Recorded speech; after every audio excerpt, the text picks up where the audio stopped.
I'm Nate from Kraken Barbell. This is a quick introductory video on how to perform the squat. So let's talk about proper depth for a squat. Generally speaking, as long as your knee and the crease of your hip are level, that is going to be an acceptable squat. I like to facilitate this by using a box. If you can find anything around your house, like a shorter chair or an ice chest or a step, anything that is the proper height to get your knee and your hip joint level, that's going to create a good spot to learn how to squat. Let's talk about the hips. The hips are the most important part of the squat. A lot of people think it's a leg exercise, which it is, but if you think about initiating the squat with your hips, it's going to make your squat form way better.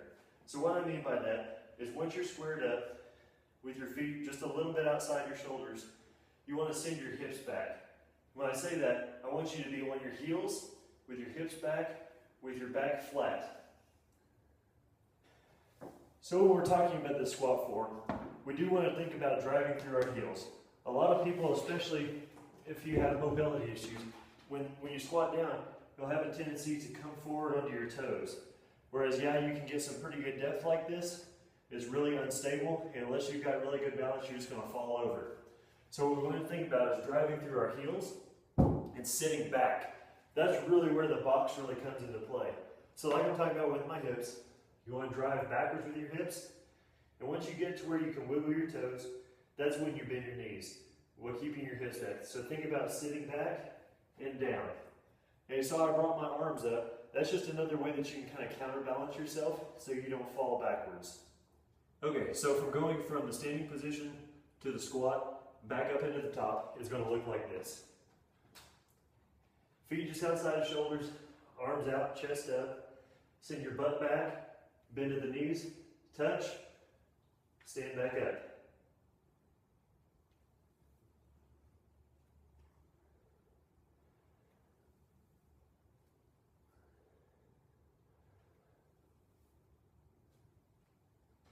Big problem we see with a lot of our lifters is they want to cave their knees in on the lift.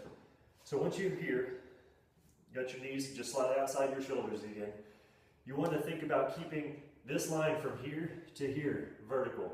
If you let that cave in, that puts your knees in a really unstable position. It's not good for them, not good for power, just generally not good. So if you can think about actively pushing your knees out with your toes up, out with your toes up, and then standing. That's going to keep your knees in a really solid position.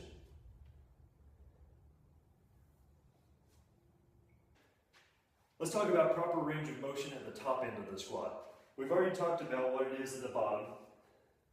Now at the top, you want to stand up so that your ankles, hips, and shoulders are all in a straight line.